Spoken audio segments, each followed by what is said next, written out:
Assalamualaikum warahmatullahi wabarakatuh dan selamat sejahtera. Saya mewakili Kru Bravo akan membentangkan tentang lawatan kami ke Rumah Agam Pinang Peranakan, dan pembentangan ini disediakan untuk Dr. Muhammad Anwar bin Arsyad. Objektif lawatan kami ke Rumah Agam Pinang Peranakan ialah: pertama, keunikan budaya masyarakat Cina Peranakan dapat diketahui oleh masyarakat. Yang kedua ialah masyarakat dapat membantu mengekalkan sejarah warisan Cina Peranakan. Jika dilihat pada gambar sebelah kanan ialah hasil temubuan kami atau mendapat maklumat daripada pemandu pelancong iaitu Baba Stanley Teo. Gambar di bawah pula ialah template yang kami dapat semasa lawatan kami ke Rumah Agam Pinang Peranakan. Hasil lawatan kami ke Rumah Agam Pinang Peranakan akan diceritakan dalam dua bentuk, iaitu pertama, 3 kemahiran asas yang perlu dipelajari oleh seorang nyonya dalam jahitan, sulaman dan memasak. Kedua ialah signifikan tok panjang yang berada dalam Rumah Agam Pinang Peranakan dan juga serba sedikit budaya perkahwinan dalam Cina Peranakan. Itu terbahagi pada 3 yang akan diceritakan, iaitu amalan dan budaya awal perkahwinan, itu 3 hari awal, dan kedua ialah kamar selepas perkahwinan dan juga tok panjang yang berada dalam Rumah Agam Pinang Peranakan. Kumpulan sasaran kami ialah ahli kelana siswa sendiri dan juga masyarakat pelbagai kaum bagi mengetahui sejarah warisan Cina Peranakan. Baiklah, latar belakang bagi Rumah Agam Pinang Peranakan ialah pemilik asal ini adalah Chong Keng Kui, iaitu seorang kapitan Cina, dan Rumah Agam Pinang Peranakan ini telah dibeli oleh Baba Peter Sun. Rumah Agam Pinang Peranakan ini bercirikan panel kayu berukir Cina, lantai Inggeris dan juga kerja logam Scotland. Rumah Agam Pinang Peranakan ini juga menampilkan hiasan perabot dan perkekasan yang dibeli daripada China dan juga Eropah yang khas yang diwarisi turun-temurun oleh keluarga Baba dan juga Nyonya. 3 kemahiran asas yang perlu dipelajari oleh seorang nyonya, iaitu jahitan, sulaman dan juga memasak. Kemahiran pertama ialah kemahiran menjahit. Seorang nyonya perlu mahir dalam kemahiran menjahit. Satu perkara iaitu, jika dikatakan seorang nyonya perlu mahir menjahit kasut untuk bakal suaminya. Walau bagaimanapun, menurut Baba Stanley Teo, kini masyarakat tidak perlu lagi untuk memberikan sepasang kasut kepada bakal suaminya, ataupun nyonya tidak perlu memberikan kasut kepada bakal suaminya iaitu seorang baba. Tambahan pula, kemahiran menjahit juga diperlukan dalam membuat sepasang kasut, iaitu kasut manik. Kasut manik jika dilihat pada sebelah kiri ini dijahit menggunakan manik kaca pada gambar sebelah kanan. Manik kaca ini boleh dikatakan diimport dari Perancis. Manik kaca ini menampilkan kasut manik itu lebih bersinar dan lebih cantik.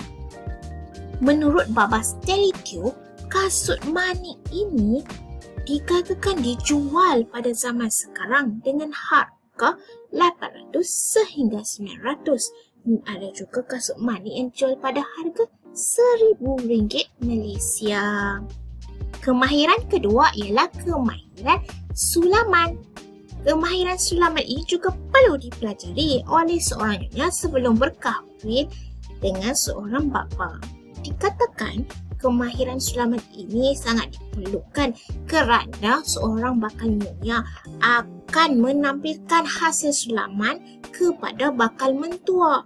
Bakal mentua akan melihat hasil sulaman ini bersama rakan-rakannya untuk menilai hasil sulaman tersebut.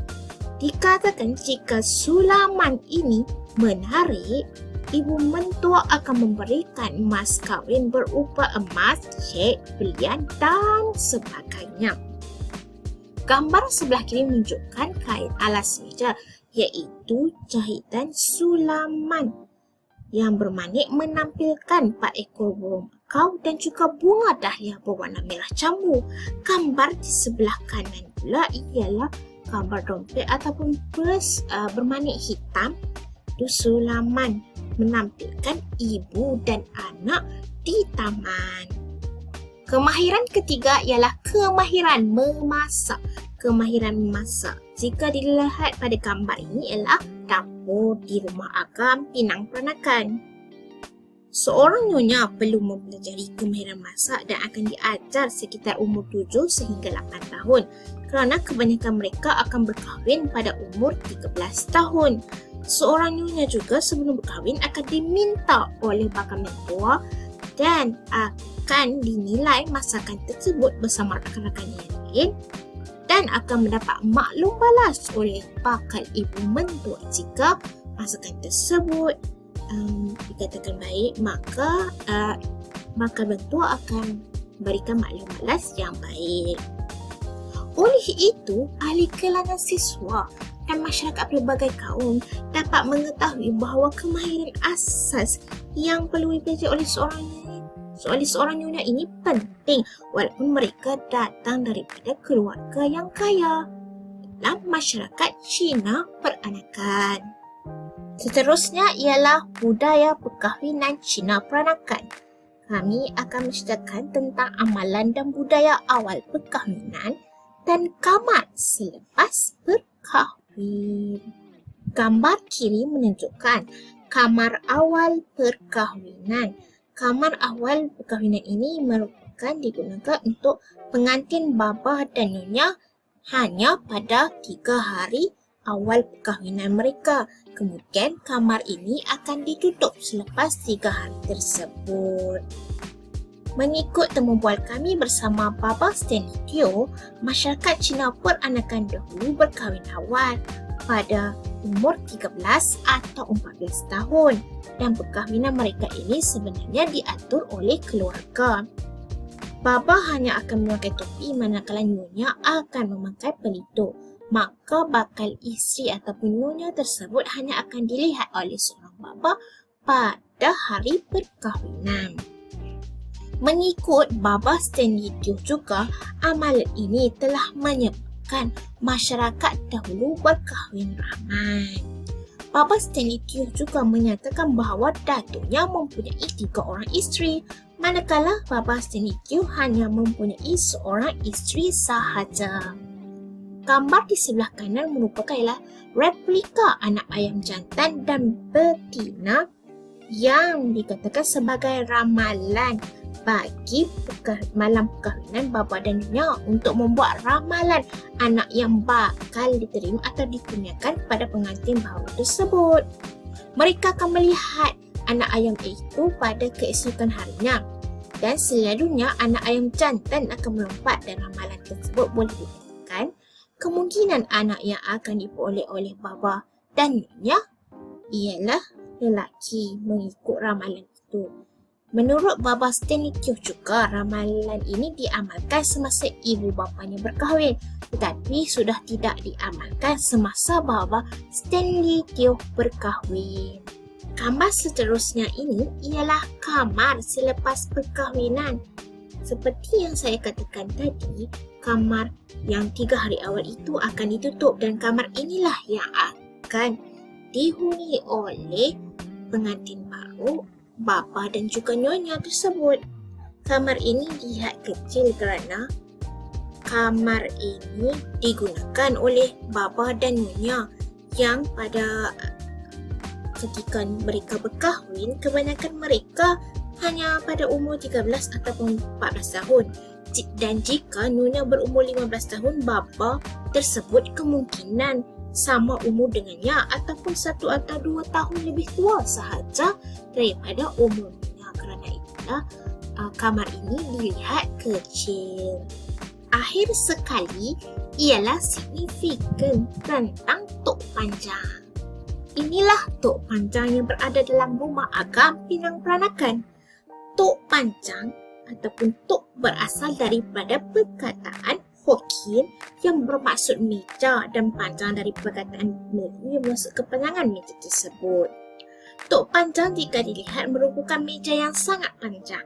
Hal ini dikatakan demikian kerana masyarakat Baba dan Nyonya menurut Baba Stanley pada dahulunya mempunyai anak yang sangat ramai.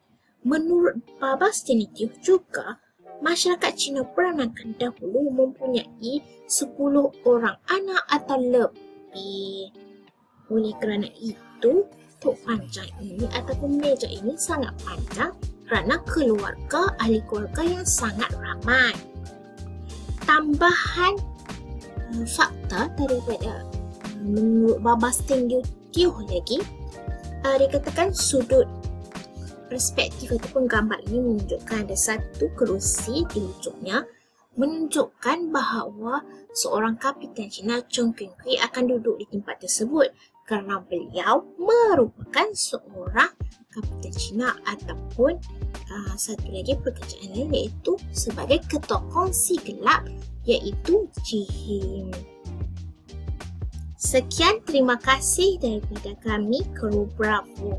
Semoga hasil pembentangan kami berkaitan dengan Rumah Agam Pinang Peranakan ini dapat membantu masyarakat, terutamanya ahli kelana siswa sendiri dan juga masyarakat pelbagai kaum untuk mengetahui sejarah dan budaya masyarakat Cina Peranakan ini dan membantu mengekalkan sejarah warisan budaya Cina Peranakan di Pulau Pinang.